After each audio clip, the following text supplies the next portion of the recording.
Swarthmore Mountain Justice.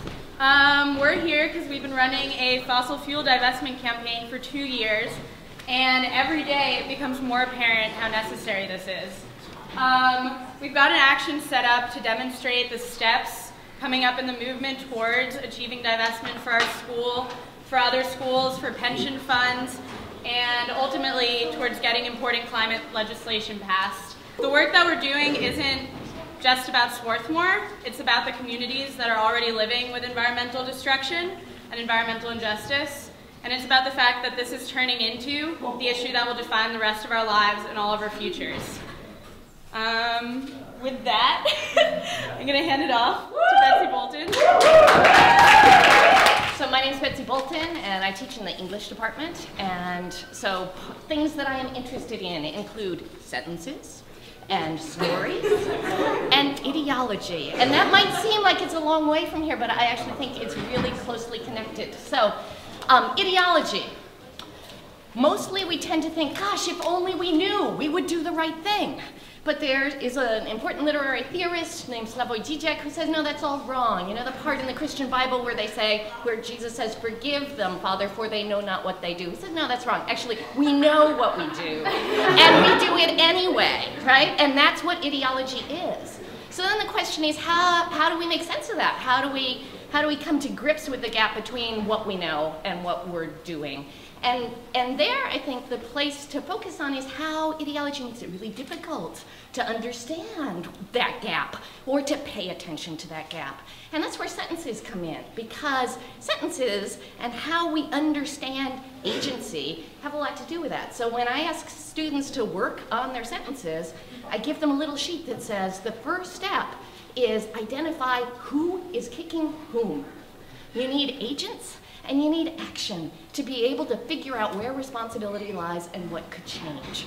So that's the second place. And the third place is stories, because climate change is adversely affecting primarily the people who are already disempowered and unfairly disadvantaged in the system that we have.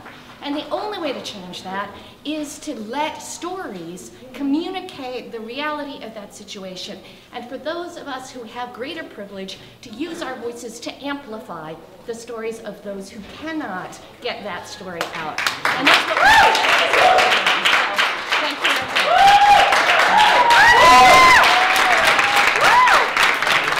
That was so awesome, and I'm not even going to try to follow it.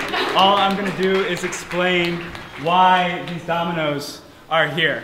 How this is going to work is I need some volunteers, because we think that this meeting that's happening today can be the first domino in a long chain effect that leads to a better world and a livable future for all of us. The first domino is at the very top of the steps up there, and you're going to go up, and so we can hold them by it, and as the domino topples as it goes by you, you're going to hold up the sign like that, okay? Does that make sense?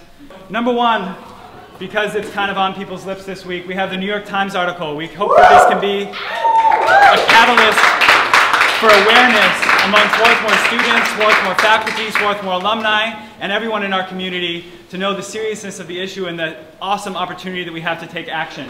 So, Yeah. Cool. Okay, next one, students meet with board. That's today. I told you about that.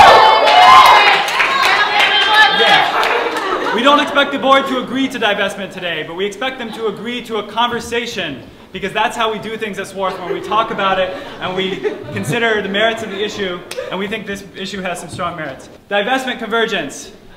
Thank you, Danny. This February, students from around the country will be coming to Swarthmore to plan how to build this movement on a national and international level, because we were the first to be working on this, and we know that that's a way we can keep building the movement. SWAT divest. That's a big one. Next one, other schools divest. We're working with students at over 150 schools across the country already, and they're working their own campaigns. Swarthmore can inspire those students and those communities to take action as well. Pensions fund divest. This is not just a student issue. So that's another big step of this movement, just as it was in the movement to end South African apartheid. Bold climate legislation in the United States. We know that the fossil fuel industry and its financial and political influence is the biggest thing right now impeding action. That's why even though we know what we're doing, we have been unable to do anything about it because they're simply too powerful. Through divestment, we can start to delegitimize all of these industries and build the political power, the people power, to overcome their economic power. International climate action. We've seen that the United States has been the biggest obstructionist presence on the international climate negotiations. So once the United States acts, it will be only a matter of time until we're able to get international climate action. Last one, climate justice and sustainable communities. That means everybody has an environment that they are happy to live in. That means everybody has the resources that they need to live a happy and productive life. So that's the end goal here. That's what we're fighting for. It's a long journey to get there, but we know that we have no choice but to act. So that's what all right, go for it. Okay.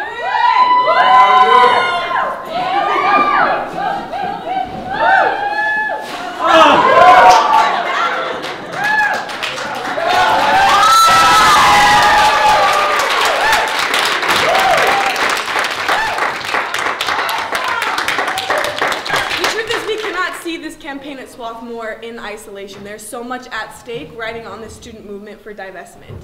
And it's really appropriate that we had Betsy Bolton speak today. I didn't know what she was going to say, but it resonates a lot with what I was going to say, is that for me and for all of us, this is a struggle for narrative.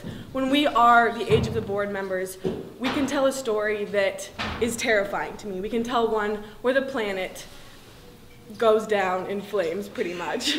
Or we have the possibility to tell a different story, one that started with a student movement for divestment of fossil fuels, and which triggered bold climate legislation and ultimately resulted in climate justice. And that's the narrative that I'm fighting for today, and I hope you'll join us.